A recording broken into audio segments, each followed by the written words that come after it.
Opinion trending now. Outrage as the biggest policy driver in today's attention-fractured society. Policy making is increasingly happening in the glare of trending hashtags and viral posts rather than in sober committee rooms. The global political arena has become a Twitter timeline and an Instagram feed, where the clamorous buzz of social media drowns out every sincere deliberation. Across the world, leaders now scramble to respond to whatever is trending that morning. Indeed, the power of a viral post, tweet or video can shift public opinion, drive movements, and even shape policies. This dynamic is warping priorities and turning governance into reactive performance theater guided more by optics than substance. Nuanced debates or long-term strategies do not set the agenda. Instead, policies are increasingly decided by the viral mood of the nation.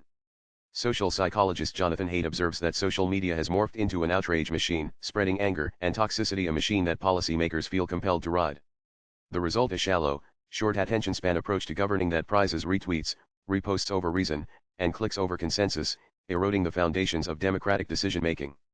Shifting it to a social media mob that moves from outrage to outrage. In an era of Twitter storms and Google trends, what gets attention dictates what gets acted upon. Elected officials and bureaucrats monitor social media as closely as opinion polls, ever wary of becoming the next target of an online uproar. In many democracies, a single viral hashtag can catapult an issue from obscurity to urgency overnight.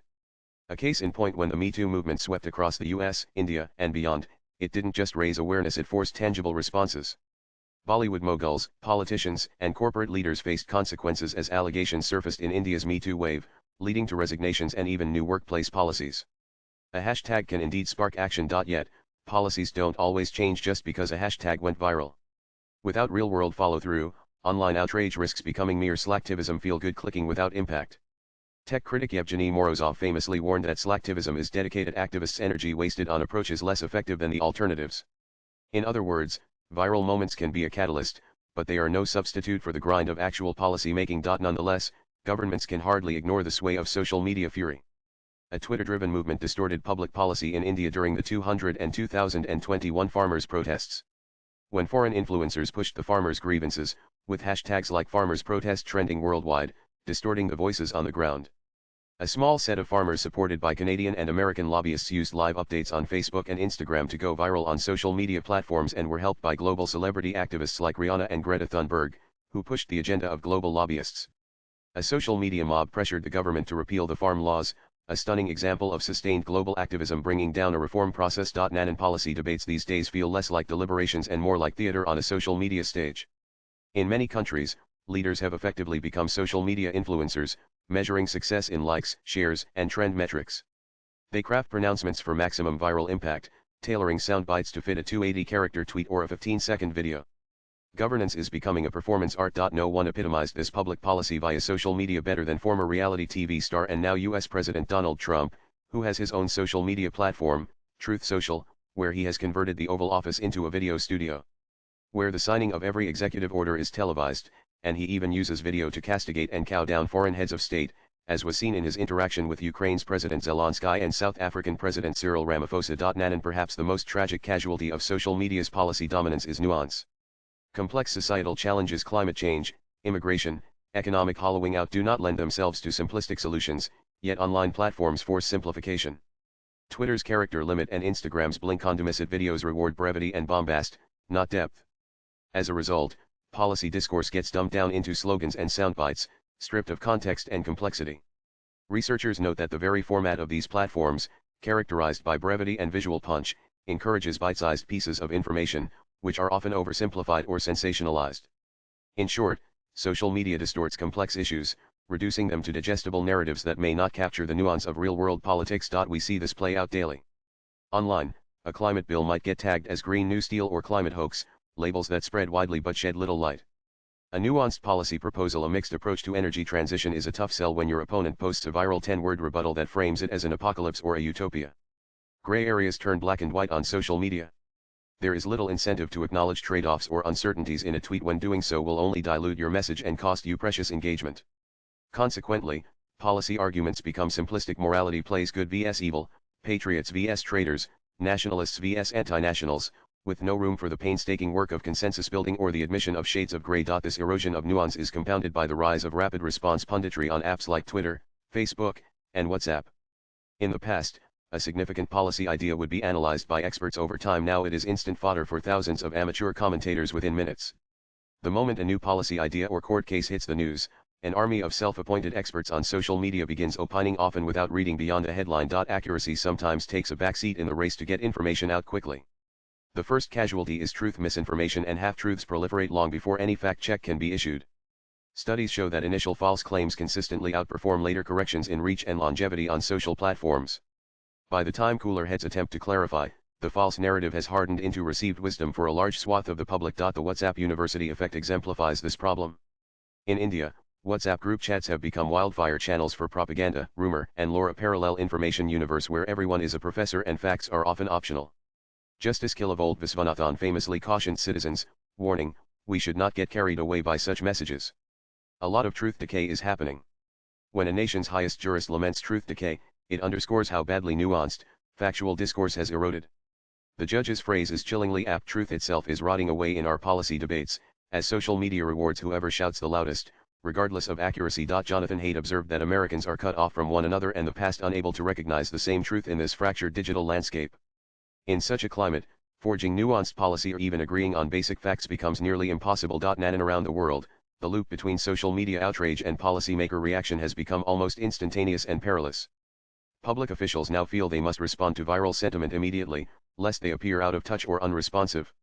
This often leads to policy knee-jerks, hurried bans, sudden U-turns, or symbolic gestures drafted on the fly to placate the online masses. When a horrifying video of police brutality trends in America, city councils rush to propose police reform bills, some thoughtful, others performative, within days. When Outrage tweets accused a Brazilian official of corruption, investigations were announced by that afternoon, guilt or innocence aside. The timeline of deliberation has collapsed to match the Twitter news cycle. The problem is that governing by viral outrage is not governance at all, it's crisis management as a permanent state of affairs. It prizes immediacy over effectiveness and urgency over importance. Consider the cycle: a shocking incident occurs, social media explodes with anger and demands, officials scramble to appease the anger, a hastily crafted policy patch is thrown over the problem, and the online crowd moves on to the next outrage. Little attention is given to follow-through or long-term consequences. What mattered was projecting the appearance of decisive action in the moment.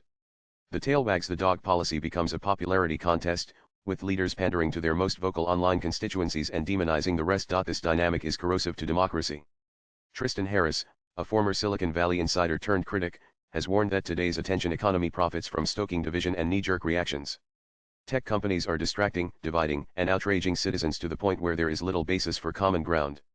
This is a direct threat to democracy, Harris says bluntly. When every policy debate gets reduced to a flame war between tribes in their respective echo chambers, the space for compromise or evidence-based discussion disappears. The political center erodes, while extremes thrive on the algorithmic amplifiers that reward emotional, divisive content.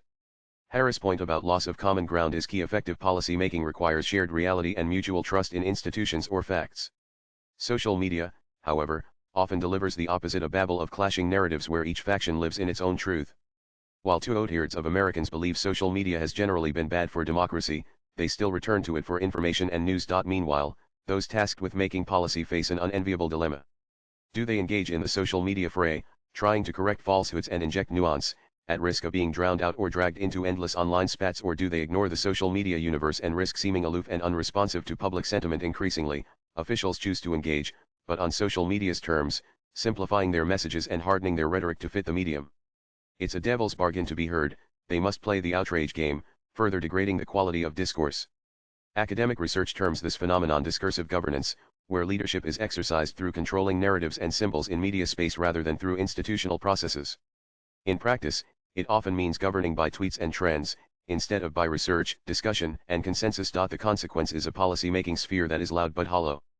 We see flurries of proclamations, ideological posturing, and viral campaigns, yet far less substantive progress on the underlying issues. Big problems like climate change or inequality require sustained, detailed effort, slow, coalition-building work that doesn't go viral. But in our current climate, patience is in short supply. As soon as the trending hashtag shifts, political attention shifts with it. Social media activism suffers from short-lived attention spans. Outrage lasts only as long as the issue is trending, one analysis observed, noting how many Indian online campaigns, justice for ex-victim, etc., flared brightly and then fizzled out, leaving little real change. Outrage is fleeting, real reform is plodding. The two operate on incompatible timelines. And if we want sound policies, we must restore some filter of reason and reality to our public discourse. Likewise, Jonathan Haidt has argued that we need to reform social platforms to dampen their most destructive features, slowing virality, discouraging anonymous trolling, promoting context to give society a chance to think before it reacts. Without such changes, Haidt suggests, our key institutions will continue to get structurally stupid. When dissenting voices are drowned out and everyone plays to their tribe, the institution gets structurally stupid. It cannot do smart things, he warns. This is as true of a legislature or a news organization as it is of a university or a company. A democracy constantly reacting to Twitter meltdowns cannot govern wisely or well. At the same time, citizens must shoulder responsibility for breaking the cycle of performative outrage. The temptation to treat politics as just another form of entertainment, a high-stakes reality show on our feeds, is powerful.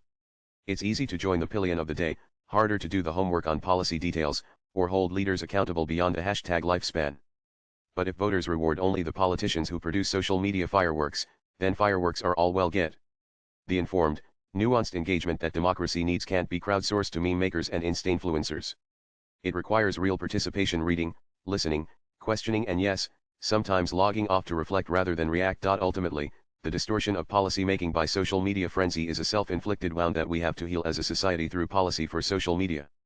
This does not mean jettisoning social media entirely from the public sphere. These platforms have democratizing potential, giving voice to the voiceless and spotlighting issues that old gatekeepers often ignored. But as currently optimized, the system tilts dangerously towards spectacle over solution, heat over light.